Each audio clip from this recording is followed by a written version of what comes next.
Un saludo muy especial para nuestros estudiantes de la Institución Educativa San Luis en cada una de sus sedes, para nuestros maestros, directivos docentes y personal administrativo. Para mí es un gusto saludarlos en el marco de la conmemoración de los 203 años de la Batalla de Chorros Blancos, suceso de historia patria más importante para el departamento de Antioquia, siempre que consolidó los efectos de la batalla de Boyacá y fue esa cuota inicial para ir y buscar la libertad del sur del continente. Y yo les quiero contar esta historia desde el origen, desde 1492, cuando Cristóbal Colón llegó a las Indias Occidentales, así es como se le denominaba América. Él vino con los españoles y encontraron un metal precioso que servía para el decoro en sus festividades, para rendir tributo al rey y para financiar sus campañas y expediciones. Este metal precioso es el oro. Y para explotar el oro y para tener alimentos y producción agrícola, ellos sometieron a los indígenas. Recordemos 3 poblaciones importantes en Antioquia: catíos, nutaves y tamíes. Ellos en general y los que existían en el territorio nacional fueron sometidos y lamentablemente muchos de ellos no sobrevivieron a esas extenuantes jornadas de trabajo, a las enfermedades que llegaban del viejo mundo. Esos sistemas inmunológicos no estaban preparados para ese tipo de enfermedades, por los suicidios colectivos y por las hambrunas. Y fue ahí cuando los españoles decidieron importar esclavos y empezaron a traer los negros del África. No tardó tiempo para que se empezaran a ver los cruces de españoles con indígenas, españoles con negros, negros con indígenas. Y de ahí sale esa raza diversa que somos nosotros, criollos y mestizos y mulatos. Los criollos específicamente eran hijos de españoles nacidos en las Indias Occidentales. Para esa época se consideraba una mancha de la sangre y tenía mayor relevancia los españoles nacidos en la península, que ellos le colocaban un nombre muy particular: españoles de España. Y aquí empezamos a ver una serie de efectos internos y externos que buscaron la independencia de la Nueva Granada, hoy Colombia, nuestro territorio. Entre esos efectos internos que llevaron a buscar la independencia, que estos criollos, hijos de españoles en el Nuevo Mundo, que se formaron y tenían experiencia, no podían ostentar importantes cargos en el gobierno ni en las rentas. Estos cargos eran para los españoles de España, no para los criollos. Los criollos ostentaban algunos cargos donde los españoles de España no podían estar, pero era muy poco. También los grandes tributos al rey generaron un gran inconformismo. Y dentro del contrabando que llegaba a la Nueva Granada, empezó a llegar una serie de libros y documentos, como los derechos humanos, la Revolución Francesa, la independencia de los Estados Unidos y su organización política y territorial. Documentos que fueron estudiados por personas sumamente importantes, como lo fueron Santander, Antonio Nariño, entre otros. También algo bien importante fue la expedición botánica del sabio José Celestino Mutis. Esa expedición permitió a los propios de este territorio conocer las grandes riquezas que este tenía, las grandes posibilidades y potencialidades. Abrieron la mente y la vista a todo lo que tenía nuestro continente. Entonces eso generó una serie de efectos internos que se correlacionaron con unas situaciones externas. ¿Cuáles fueron ellas? En 1808, con la excusa de cruzar a Portugal, Napoleón Bonaparte entra a España, le quita la corona a Fernando VII, se la entrega a su papá, Carlos IV, que ante la imposibilidad de gobernar, se la entrega a su hermano, José I. Esto generó un gran inconformismo entre los españoles, claro. Nos capturaron y nos encerraron al rey. ¿Quiénes? Los Borbones, los franceses. Entonces ese malestar llevó a que el reinado se organizara por provincias, con autonomía para gobernar por la corona del rey. Entre esas provincias, claro, estábamos nosotros, estábamos los de las Indias Occidentales. Y ahí, bajo ese gobierno autónomo, donde estaban españoles, criollos y propios, se fueron generando sensaciones de independencia. Entre actos importantes de esa época fue el grito de la independencia del 20 de julio de 1810, que fue precisamente el momento donde se genera una autonomía y se organizan las provincias ante la ausencia del rey.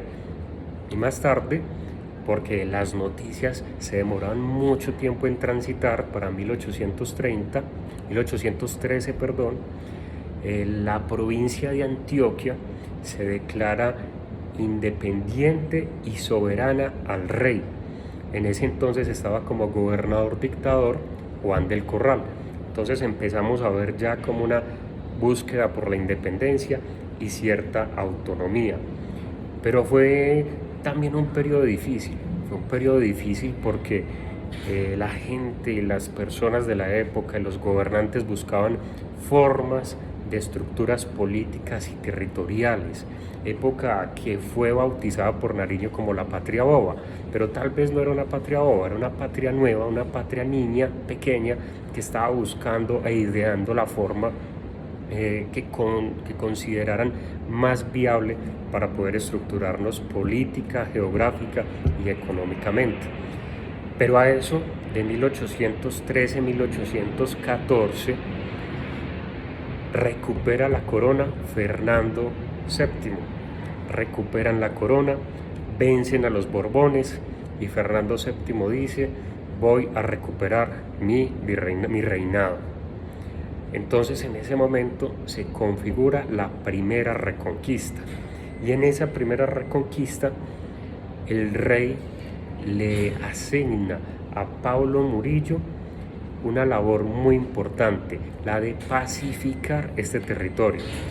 Es irónico que le mencionen pacificar, porque venía Paulo Murillo con casi 60.000 hombres que venían de guerras napoleónicas, donde cada uno de los frentes podía tener 10.000, 15.000 hombres, aquí a restablecer el orden y la corona. Pues el orden para ellos, nosotros buscábamos la independencia. En ese entonces, quienes apoyaban los brotes independistas tuvieron grandes dificultades. Por ejemplo, el exilio, grandes multas económicas y hasta la muerte. En Antioquia particularmente fueron muy pragmáticos y evitaron un derramamiento de sangre. Entonces no se vio como tal para esa época una gran confrontación. Pero fue entonces cuando se dio esa reconquista que vemos a un actor importante de la independencia de Colombia, y es Bolívar, quien emprende la campaña libertadora. Bolívar, en un acto heroico, porque Venezuela no la habían terminado de libertar, él toma esa ruta por los llanos colombo-venezolanos, a cruzar el ramal occidental de la cordillera de los Andes para bajar a Bogotá y desterrar a Murillo, desterrar a Sámano y buscar recuperar y lograr la independencia de las Indias Occidentales. Un trabajo arduo. Entonces ellos tomaron ese camino. Ellos fueron a Tame. En Tame fue donde se encontraron con las tropas de Santander. De ahí avanzaron y se dieron una serie de hechos y sucesos bien importantes. Por ejemplo, el paso del páramo del Perro, que Nariño luego lo nombraría el páramo de Pisba. Nadie pensaba que en este territorio, que tenía ausencia de gobierno por parte de la corona, que era una zona difícil por su clima, por su geografía, Bolívar lo iba a cruzar con una serie de hombres con hambre, con poca ropa, con grandes dificultades para cargar todo lo que tenían que llevar, como algunos pocos alimentos, armas, un poco de ropa. Muchos animales y hombres perdieron la vida en ese cruce del páramo de Pisba, y se dieron una serie de encuentros, la batalla del Pantano de Vargas, pero cuando ya iban bajando Ahí se dieron cuenta desde Bogotá que Bolívar, Santander y en esas filas también Córdoba en la retaguardia iban a buscar liberar nuevamente a la Nueva Granada. Entonces ahí es cuando mandan a Barreiro para que vaya y detenga las tropas de Bolívar, pero ya nos encontrábamos en un gana y gana. Ya no era antes que nosotros los nativos perdíamos todas las luchas. En ese entonces ya los patriotas empezaban a ganar batallas y fue Barreiro. Y una de las batallas, por ejemplo, fue aquella en la que se encontraron en el Puente de Palos, que fue la batalla de Boyacá, que fue un suceso importante para la independencia porque derrotaron a las tropas de Barreiro. Ahí Bolívar tuvo la oportunidad de ir a Bogotá, pero cuando llega a Bogotá se da cuenta que Sámano había huido a Cartagena. Sámano estaba a cargo del virreinato y él huyó a Cartagena con sus grupos políticos, militares y sus recursos económicos. Entonces, cuando él se va, estando Bolívar en Bogotá, estando Córdoba en la retaguardia en Honda, pasa otro hecho muy particular, y es que Bolívar escribe a Córdoba y Córdoba le escribe a Bolívar. Y las cartas decían, de Bolívar a Córdoba: necesito que vaya y defienda a Antioquia. Y de Córdoba a Bolívar: le pido que me autorice ir y defender a Antioquia. Entonces ahí es cuando se toma la decisión que José María Córdoba llegue al departamento de Antioquia, donde con solo 21 años es nombrado gobernador militar de la provincia de Antioquia, y fue José Manuel Restrepo el gobernador civil de la provincia de Antioquia. Entonces aquí llegaron, tuvieron un grupo grande de hombres dispuestos a luchar, recogieron recursos de muchos territorios y se preparaban para ir y enfrentar a la gente de Sámano. ¿Quién era la gente de Sámano? A quienes él designó. ¿Por qué? Porque cuando Córdoba llega a Antioquia y toma la gobernación con José Manuel Restrepo, Torlá, quien era el gobernador realista, huyó también para Cartagena. Allá no es que fueran a huir para España, allá se estaban reorganizando por una tercera reconquista, y eso no le gustó a Sámano. Entonces mandó a Francisco de Paula Barleta para que viniera y recuperara Antioquia. Entonces Córdoba, en todo ese proceso de aprovisionamiento y preparación para ir y defender a nuestro territorio, el 28 de diciembre de 1819, en las fiestas de Río Negro, montado en el Inca, uno de los caballos más fuertes de esa época, queriendo impresionar a Manuelita Morales, se cae del caballo y se da un guarapazo bien duro y quedó inconsciente un tiempo y con grandes problemas para la movilidad. Por eso cuando Córdoba emprende su camino hacia el norte de Antioquia, lo hace en silla de manos. Y así fue para en finales de enero de 1820 e inicios de febrero, cuando Córdoba y todo su grupo batallón de cazadores emprendieron el camino entre Río Negro, Concepción, a llegar a Barbosa. Luego van por el camino más fácil a Santa Rosa de Osos. Allá manda una avanzada a Llanos de Cuibá para despistar al enemigo. Otro grupo va para Angostura y allá se da una escaramuza. Allá se da un enfrentamiento en Pajarito, donde 25 realistas mueren. Luego de Pajarito, hoy Angostura, ellos van a Cañaveral, hoy Campamento, allá pernoctan. Y el 12 de febrero de 1820 emprenden su camino a San Luis de Góngora, hoy en día Yarumal. En ese camino se iban perdiendo, era Francisco Misas el que les iba indicando por dónde, y más embolatado que cualquiera. Entonces cuando llegaron a la parte más baja de Boquerón, se dan cuenta que los realistas estaban en la parte más alta, y Córdoba, en un acto de gran valor, decide enfrentarlos así de frente, cerrar las salidas e ir a muerte. Y allá se dio la baja de unos 40 realistas. José María Córdoba, a pesar de estar en silla de manos, da las órdenes. Su hermano Salvador Córdoba está en el sitio y derrotan a Francisco de Paula Barleta. un acto muy importante porque consolida los efectos de Boyacá.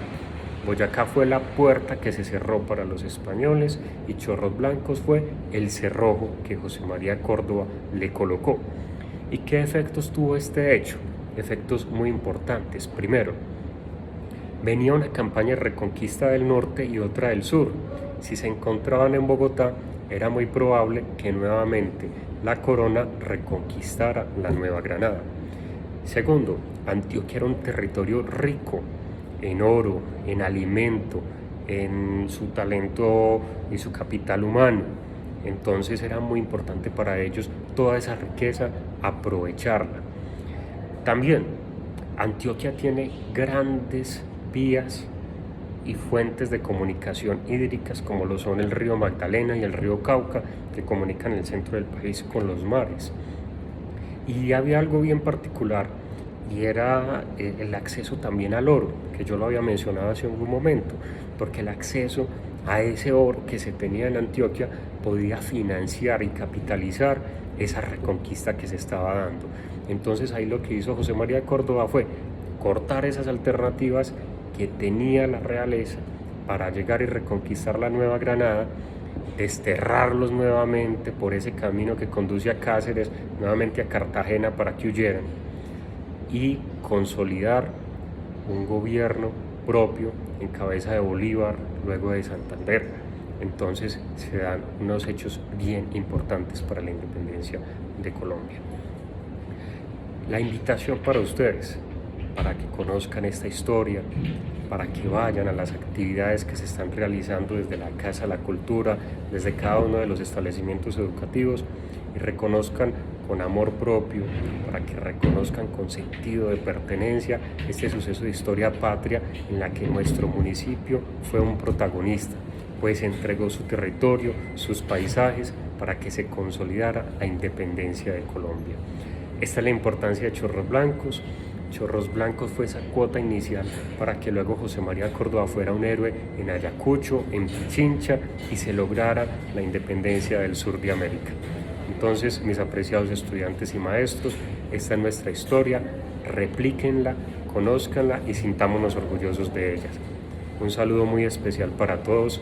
Yo soy Andrés, fui su secretario de Educación, hoy docente, y siempre va a ser un gusto saludarlos.